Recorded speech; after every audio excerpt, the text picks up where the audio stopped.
I'm Elizabeth at A Literary Princess, and today I am doing my March TBR. A lot of this is going to look very familiar because it was on February TBR, and I didn't get to it. It happens, but hey, you know, it's fine. I don't know if I'm actually gonna get to all of these. There's like a few that I really have to because I'm writing papers or a paper on them, and it might be a good idea to actually read them. Or not, who knows. But let's jump right in. First up, we have one that I have had for several years now, and I have been waiting to read until I was officially done with my exams and a PhD candidate, which I am now. I am all but dissertation, so ABD we call it.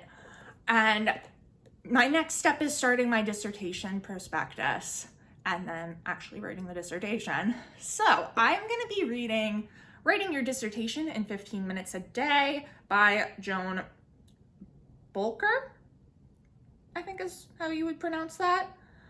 So its subtitle is A Guide to Starting, Revising, and Finishing Your Doctoral Thesis. Seems like a good idea to pick up and read and get some tips. I have written a dissertation before, but it was a master's dissertation and much shorter. And I will be the first to admit that my writing process is just terrible. And I need to be better and do better at this. So I'm hoping this will give me some good advice. It's also very short, so. This next one, I'm not sure if I'm actually gonna get to. I really want to participate in March of the Mammoths. This is a readathon hosted by Jason from Old Blues Chapter and Verse and Al from Big Al Books Forever. The idea is to at least start a mammoth in March, and a mammoth is defined as a book that is over 800 pages, which is of course the perfect event to read Cecilia by Frances Burney, because this is like a 1,000-page book. Yeah, with notes, it's 1,004 pages. I was hoping to start this during Feb Regency. If you've watched my February wrap-up video, you know that didn't happen at all. I would really like to at least get to start this in March, but it's definitely not my top priority out of all these books that I am potentially reading, because I'm not writing a paper on it and I'm not doing like a project like I am with the George Eliot books. So I would still really like to get to it, or at least start it. This is about a young woman coming out into society and trying to find a husband, but for her to get her inheritance, her husband has to agree to take her last name. So this is probably gonna be really funny. Evelina is really funny. So I'm super excited to read this. I really hope that I do get to. These next three are ones that I need to read to write my paper. Two of them I need to read in fall, they are novels, and then one I just need to read parts of, but I'm gonna talk about all three of them. The first is the actual subject of the paper, The Woman in White by Wilkie Collins. I read this last March while I was at the conference that I'm going to be presenting this paper at this year. I just need to do a quick reread for quotes and whatnot and make sure that, you know, what I'm saying makes sense within the context of the book. But I really like this book. I think I'll be able to reread it pretty quickly, which I also said about rereading Jane Eyre, and that didn't happen, but hey. So yes, reread the book that you're writing the paper on. Always a good idea.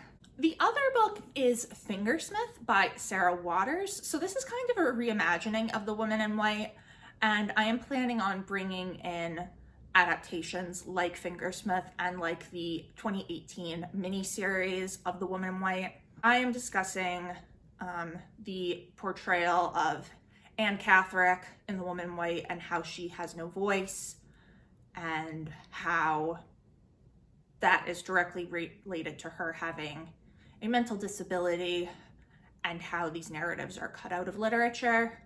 So I am looking at these adaptations to see if in the adaptations she's given a voice, which I'm pretty sure the answer is no, because even though both characters who are in the kind of woman in white situation in Fingersmith get to tell their own stories, they are actually both more like Laura Fairley than they are like Anne Catherick. But I adored this book the first time I read it. I love Sarah Waters so much, so rereading it should be a lot of fun. And let's actually do that this month. Yeah. So the one that I need to read parts of is one that I actually have a physical copy of, but it's on campus. So I'm just going to put a little picture up here. This is Women of the Asylum, Voices from Behind the Walls, 1840 to 1945, edited by Jeffrey L. Geller and Maxine Harris. So these two have kind of compiled a collection of 26 women writing about their experiences in the asylum. And then they have also, written like introductions and parts in between to kind of give context. So obviously in a essay talking about how a woman who has been shut in an asylum is voiceless, this seems like a pretty good book. Again, I'm not going to read the whole thing, but definitely some parts of it. And now we get to the George Eliot project. I did not complete my book for February, which was Adam Bede. I am on chapter 2, so I will be doing this in March. And like actually doing it this time, Elizabeth, actually doing it this time. This is like second priority. Like the top priority, I guess, is The Woman in White and Fingersmith. This is second priority. But there is also what was supposed to be the March read for the George Eliot project, which luckily is a short story. So I think I am going to be able to do them both if I finish Adam Bede early on in the month, which I should do because it was supposed to be done in February. Then I can read and do a video on The Lifted Veil, which I just got this out of my university library. It has poems and Brother Jacob and The Lifted Veil, so that I don't have to be carrying it around in a huge anthology. Although I'm kind of nervous about this copy. This copy is from 1885. And I'm like, you just casually let me take this out of the library? What are you doing? But okay, fine. You couldn't have a copy that was not a literal antique? Okay, library, you do you. Anyway, it's a short story. It is very short. So I think I should be able to do both of these in March.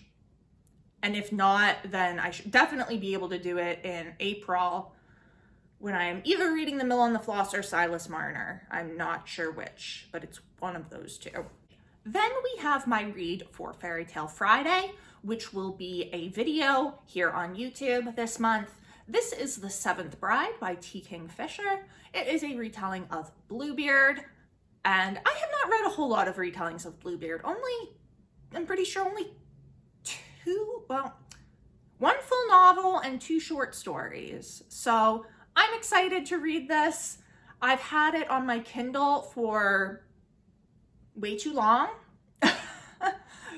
Since 2016, I think. Oops. Because it was one of those like $1 deals. So naturally I bought it and I just haven't gotten around to it. So now is the perfect time. Stay tuned for the Fairy Tale Friday video on that. And the last one is an arc that came out in December. So I should really read it. This is The Ingenue by Rachel Kapelke-Dale. This was on the March TBR too. This might have even been on the January TBR. I don't quite remember. It is a mystery thriller focused around a woman named Saskia, who was a former piano prodigy, and she is now coming back home because her mother has died.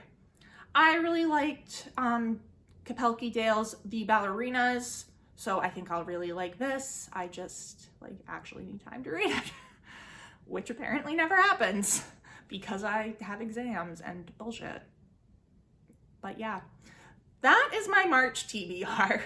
Let's hope that it goes a little bit better than February went. So let me know down in the comments below, have you read any of these? What did you think? What are you reading in March? It has been great chatting with you. I will see you soon. Bye.